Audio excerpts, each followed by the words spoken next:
২০২২ বিশ্বকাপ এই কথাটা বললেই আমাদের সবার চোখে যে ছবিটা ভেসে ওঠে সেটা হলো আর্জেন্টিনা আর লিওনেল মেসির সেই ট্রফি তোলার মুহূর্তটা, তাই না? কিন্তু ওই মুহূর্ত পর্যন্ত পৌঁছানোর পেছনের আসল গল্পটা, ওটা কিন্তু বেশিরভাগ মানুষ যা ভাবে তার চেয়ে অনেক বেশি জটিল আর অনেক বেশি ইন্টারেস্টিং।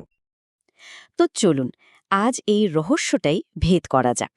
কিভাবে আর্জেন্টিনা জিতল এই বিশ্বকাপটা?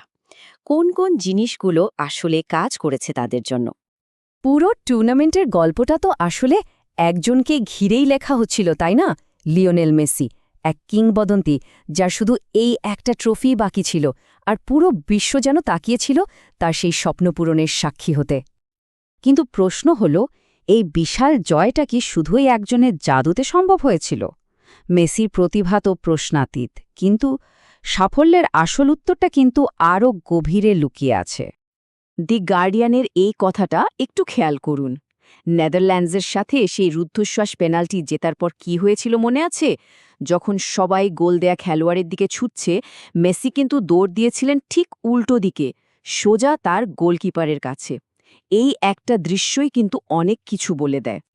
আসলে আর্জেন্টিনার এই জয়ের পেছনে নায়ক ছিলেন আরও কয়েকজন পর্দার আড়ালের নায়ক। একজন গোলপোস্টের নিচে আর কয়েকজন মাঠের মাঝখানে, যারা ছিলেন দলের আসল ইঞ্জিন। গোলকিপার এমিলিয়ানো মার্টিনেজ মানে দিবুর গল্পটা তো এক কথায় অবিশ্বাস্য। ভাবুন একবার, ২০১৮ বিশ্বকাপে তিনি রাশিয়ায় খেলা দেখছিলেন একজন সাধারণ দর্শক হিসেবে, আর ঠিক ৪ বছর পর তিনিই হয়ে উঠলেন দেশের অন্যতম বড় ভরসা, একজন জাতীয় বীর। ২০১৮ সালে তিনি নাকি তার ভাইকে বলেছিলেন, পরের বার আমি ওখানে থাকব। এটা কিন্তু শুধু মুখের কথা ছিল না, এটা ছিল একটা প্রতিজ্ঞা।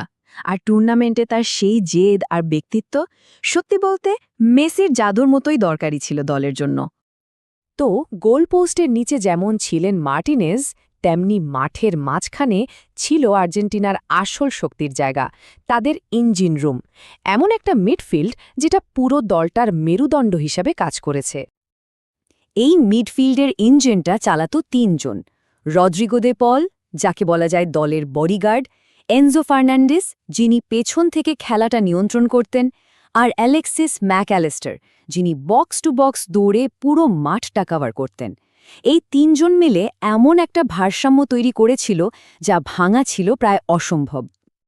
আর এই সব প্রতিভাবান খেলোয়াড়দের এক সুতোয় বাঁধার কাজটা করেছিলেন একজন মানুষ, কোচ লিওনেল স্ক্যালোনি, যার সবচেয়ে বড় অস্ত্র ছিল তার কৌশলগত নমনীয়তা। বলা হয় স্ক্যালোনি ছিলেন ওই টুর্নামেন্টের সবচেয়ে অ্যাডাপ্টেবল বা অভিযোজনক্ষম কোচ। মানে তিনি প্রতিটা প্রতিপক্ষের জন্য আলাদা করে ছক কষতেন। দলের ফরমেশন, খেলোয়াড়, সব কিছুতেই আনতেন দরকারি পরিবর্তন। কখনো 4-4-2, কখনো 4-3-3, আবার কখনো 3-5-2। এমনকি খেলার মাঝখানেও তিনি ফরমেশন বদলে ফেলতেন। এই ব্যাপারটা প্রতিপক্ষকে সবসময় দ্বিধায় ফেলে দিত, আর আর্জেন্টিনাকে দিত ম্যাচ কন্ট্রোল করার সুযোগ। কিন্তু তার সবচেয়ে বড় সাফল্য কিন্তু কোনো ট্যাকটিক্স বা ফরমেশনে ছিল না। তার আসল কাজটা ছিল এমন একটা টিম স্পিরিট তৈরি করা যা ভাঙা প্রায় অসম্ভব ছিল। রেডিটের একজন ব্যবহারীর এই মন্তব্যটা দেখুন। ২০২২-এর দলটা ছিল মেসির ফ্যান ক্লাবের মতো। তারা মেসির জন্য সব কঠিন কাজটা করতে রাজি ছিল, তারা মেসির জন্য জীবন দিতে প্রস্তুত ছিল। এই যে তীব্র আবেগ আর একাত্মতা, এটাই একদল প্রতিভাবান খেলোয়াড়কে একটা অপ্রতিরোধ্য শক্তিতে পরিণত করেছিল। আচ্ছা, এই যে ট্যাকটিক্স আর টিম স্পিরিটের কথা বললাম, এর প্রভাবটা কিন্তু শুধু মাঠেই দেখা যায়নি, ডেটা বা পরিসংখ্যানেও এর পরিষ্কার ছাপ ছিল। একটা মেট্রিক আছে, নাম পিপিডিএ। এর মানে হল পাসেস পার ডিফেন্সিভ অ্যাকশন। সহজ করে বললে, প্রতিপক্ষ বল পাওয়ার পর আপনি তাকে কটা পাস খেলতে দিচ্ছেন, তারপরই বল কাটতে যাচ্ছেন। এই সংখ্যাটা যত কম, তার মানে আপনি তত বেশি অ্যাগ্রেসিভ প্রেসিং করছেন, মানে প্রতিপক্ষকে একদমই সময় দিচ্ছেন না। এই প্রেশার হিটম্যাপটা দেখলেই ব্যাপারটা পরিষ্কার হয়ে যাবে। এই যে লাল জায়গাগুলো, এগুলো দেখাচ্ছে যে আর্জেন্টিনা বেশিরভাগ সময়ে প্রতিপক্ষের অর্ধেই বল কেড়ে নিত। এর মানে কি? মানে হলো তারা বিপদ শুরু হওয়ার আগেই সেটাকে নষ্ট করে দিত। তো এটা গেল বল ছাড়া খেলার কথা। এবার আসি, যখন বল তাদের পায়ে থাকত তখন তারা কতটা ভয়ঙ্কর ছিল। এটা বোঝার জন্য একটা দারুণ মেট্রিক আছে, নাম এক্সপেক্টেড থ্রেট বা এক্সটি। সোজা কথায় মাঠের যে কোনো জায়গা থেকে একটা পাস বা ড্রিবল গোল হওয়ার সম্ভাবনা ঠিক কতটা বাড়িয়ে দেয় সেটাই মাপে এই এক্সটি। আর এই প্রসঙ্গে একটা সংখ্যা খুব গুরুত্বপূর্ণ, প্রায় 17%। এই 17% হল আর্জেন্টিনার আক্রমণে গোল হওয়ার সম্ভাবনা ঠিক ততটা বেড়ে যেত যখন বিল্ডআপে লিওনেল মেসি যুক্ত থাকতেন। মানে মেসির থাকাটা শুধু খেলার সৌন্দর্য বাড়াত না, পরিসংখ্যানের দিক থেকেও আর্জেন্টিনাকে অনেক বেশি ভয়ঙ্কর একটা দলে পরিণত করত। কিন্তু এই জয়টা শুধু মাঠের ট্যাকটিক্স বা ডেটার গল্প নয়, এর সাথে জড়িয়েছিল একটা গোটা দেশের আবেগ আর পরিস্থিতি। 2014 সালে রানার্স আপ দলটার সাথে 2022-এর চ্যাম্পিয়ন দলটার পার্থক্যটা দেখুন। 2014-তে কাগজে কলমে হয়তো রক্ষণভাগ বেশি শক্তিশালী ছিল, কিন্তু 2022-এ রক্ষণ ছিল একদল যোদ্ধার মতো।